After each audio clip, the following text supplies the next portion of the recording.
Pokémon TCG Pocket, a mobile app that provides virtual access to Pokémon card collecting and battling within a sleek, streamlined system, has generated hundreds of millions of dollars within only a few short months, surpassing other Pokémon-affiliated apps already. The cards found within Pokémon Pocket are unique to the game, and bounce around the game's unique metagame and style, which is much more simplified and accessible for new players. However, while the cards' effect and gameplay are unique, the art of the cards are not, and pull from historic Pokemon cards from the past. In today's video, we will cover 9 unique cards whose art appeared in the first generation of play. Base Set was the first main expansion in the Pokemon trading card game. Released on October 20th, 1996 in Japan, it was titled Expansion Pack and was based on Pokemon Red, Blue, and Green, featuring prominent Generation 1 Pokemon. The English-speaking world received access to the Pokemon TCG over 2 years later on January 9th, 1999. The Pokemon TCG nearly 30 years ago was significantly different in many ways from today's Pokemon TCG Pocket game. The deck sizes were tripled and prize cards required to win were doubled. There existed no Pokemon EX for many years, and the power level of individual Pokemon was much lower, while trainer cards dominated the meta. So far, there are just over 300 unique cards introduced in Pokemon Pocket at the time of recording, across the introductory set of Genetic Apex, the promo cards from events and missions, as well as the new expansion set of Mythical Island. In Genetic Apex, there are 3 cards that use art and inspiration from this very first set: Hitmonchan, Pikachu, and Kadabra. Of these 3, the most popular and well-known card art from those who played at the base set at the time is Hitmonchan.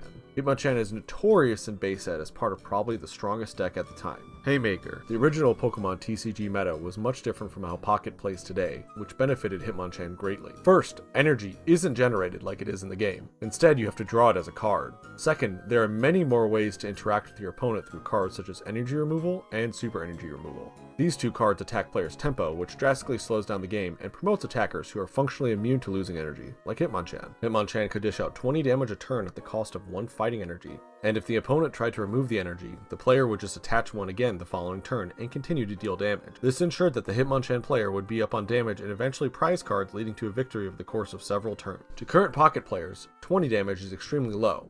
However, at the time, HP values were much lower than the modern game, and damage values generally capped out around 60 to 80 damage with drawbacks or large amounts of setup required, instead of generally winning with huge damage swings turn 3 or 4 in Pocket. If you're interested in learning more about this time period in the Pokemon TCG, check out our episode on screen now on the history of the Pokemon TCG, where we break down its function and demonstrate it in battle. Back to Hitmonchan. The illustration was done by Ken Sugimori, who is the primary character designer and art director for Pokemon. Very little was changed in the design to preserve Sugimori's image. However, Hitmonchan is noticeably a lower rarity than its holographic rare it was originally printed in, now being a 1-diamond common card. Besides being a rare card in base set, it also appeared in the Blackout theme deck. However, there were a few key changes to the card's game design.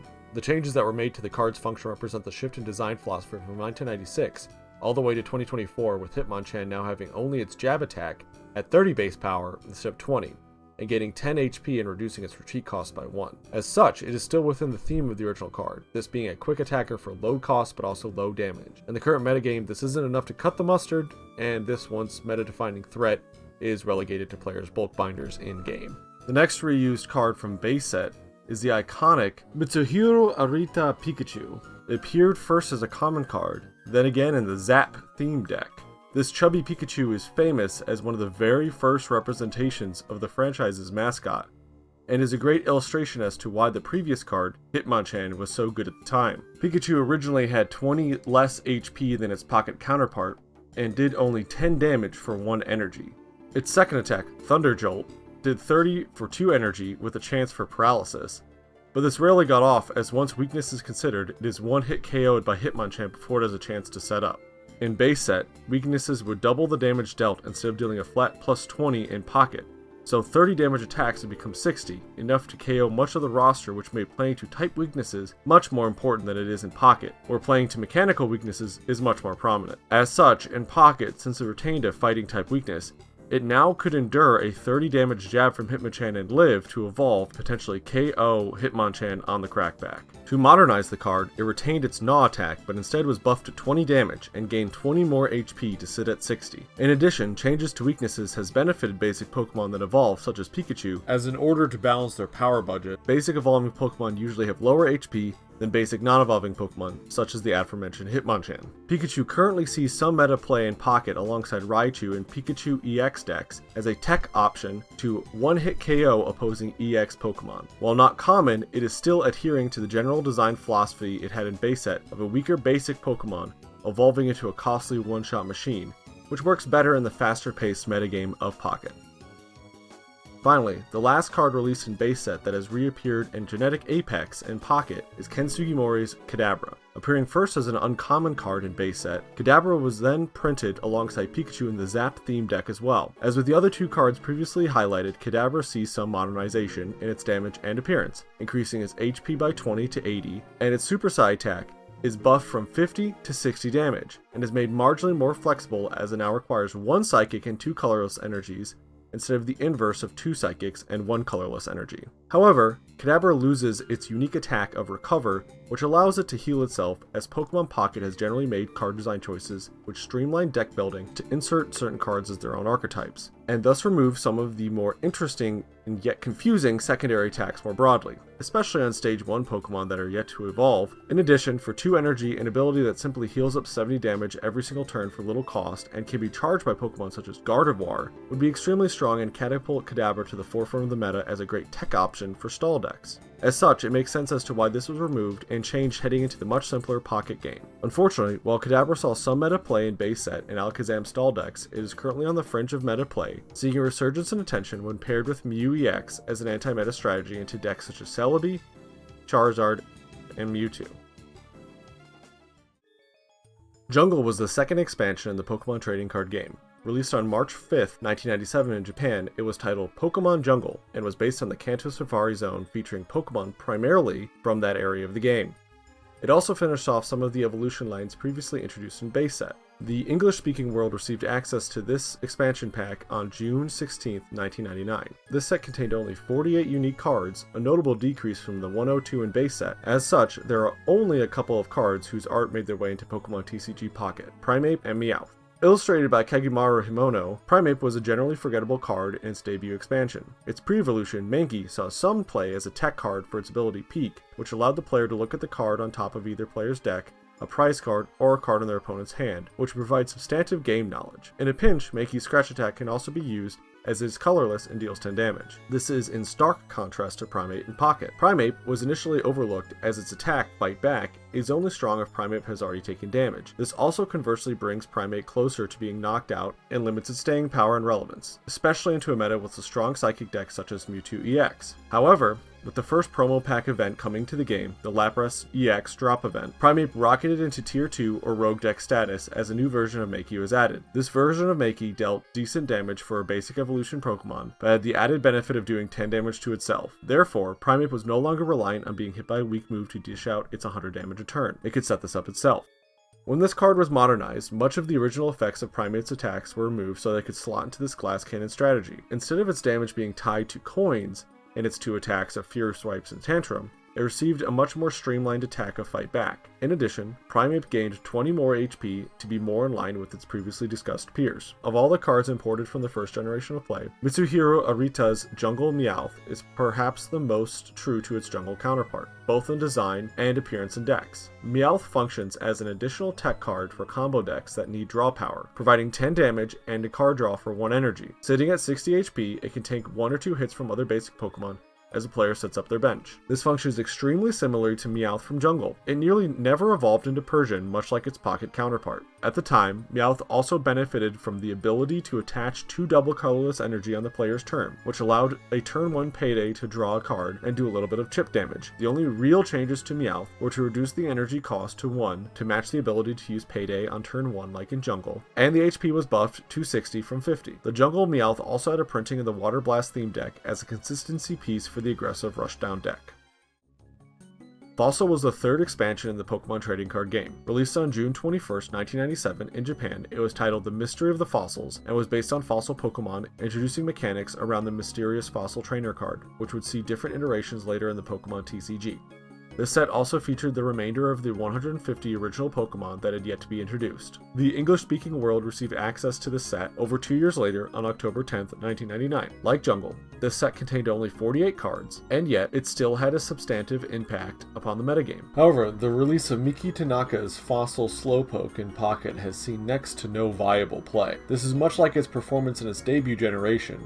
However, the theme and strategy Fossil Slowpoke attempted to employ is drastically different. Originally, Slowpoke functioned as a tanky utility card, allowing it to heal itself off of a coin flip for 10 damage, and trade a psychic energy for a discarded trainer card. The heal for 1 colorless energy is much too inconsistent for its low payoff, and the discard for a trainer card can be accomplished with the card item finder for a lower investment. When modernized, Slowpoke received the usual treatment of an additional 20 HP.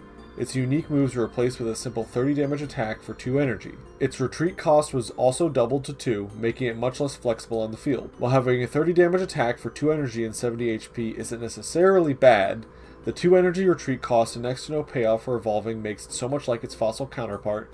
Slowpoke is relegated to the bulk binder of many players. Evolving into the next Pokemon to be revived in Pocket is Slowbro. In its debut generation, Slowbro wanted to act as a sink for damage through its strange behavior Pokemon Power. However, it was wholly outclassed by Alakazam in the same format, as its damage swap Pokemon Power allowed it to access the entire bench rather than the limited 60 HP pool of Slowbro. Functionally, you could heal 50 HP from your active Pokemon before having to use a Super Potion or other healing item on Slowbro to utilize its power again. Aside from this fringe utility that was already outclassed back in base set, Slowbro could deal 20 damage for 2 energy with a chance for paralysis. An extremely weak move for a Stage 2 Pokemon even at the time. When Slowbro was modernized in Pocket's more simple and streamlined game design, its function as a stalling option was maintained, but was much worse off in this faster-paced metagame. Its HP pool was more than doubled to 130 from 60, and its attack and Pokemon powers were swapped out for an 80 power Super Psybolt for 3 energy. Compared to Kadabra's Super Psybolt attack, Slowbro sacrifices Kadabra's scaling for 20 more damage. While it's certainly a stronger card than its fossil counterpart, Slowbro does not fulfill its design of providing tankiness to its team. Compared to the other premier stall options such as Weezing, Kangaskhan, and the Mythical Island Druddigon, Slowbro offers no utility from status effects, easily accessible high damage attacks, or Pokemon powers that deter early aggression. As such, while it seems to be an upgrade, Slowbro simply couldn't perform in the Pocket metagame. Mythical Island dropped on December 17th, 2024, and introduced 68 brand new cards with 5 EXs and 5 new trainer cards. This set included quite a few repeats of Pokemon already existing within Genetic Apex, which provided interesting choices for which designs to run. Potentially one of the best designed early expansions, Mythical Island's cards reshaped the meta and drastically slowed down the aggro strategy of Genetic Apex and moved the format to a more ramp-oriented metagame. As with Genetic Apex, the 1 to 3 diamond rarity cards all reused art from previous sets. The only card that used art from the first generation of play was Mitsuhiro Arita's Magikarp. This Magikarp has seen significant meta relevance for its place in perhaps the strongest deck in the format, centered around Gyarados EX. Its attack is also relevant specifically because it can retreat itself and maintain its energy without having to use X speed or supporters such as Leaf. This flexibility allows it to survive at least one turn, ensuring that the powerful Gyarados EX can evolve on it and begin shifting the game in its favor. However, its extremely low HP value of 30 makes it vulnerable to being KO'd by 2 Greninja Water Shurikens, or Zebstrika, Hitmonlee, and the new Electabuzz sniping it on the bench. The original base hit Magikarp is similar in stats to Pocket's modernized version, maintaining the 30 HP and 1 retreat cost. However, it instead receives 2 attacks, Tackle, dealing 10 damage, and Flail, dealing up to 20.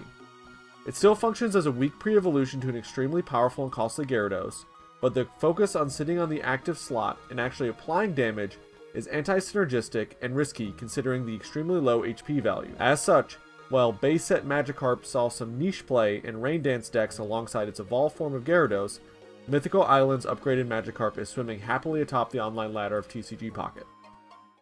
And that is all of the first generation of Pokemon TCG cards that have reappeared in Pokemon TCG Pocket.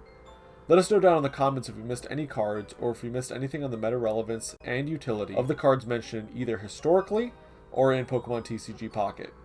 If you're interested in more content like this, please like and subscribe, as well as check out our series on the history of the Pokemon TCG.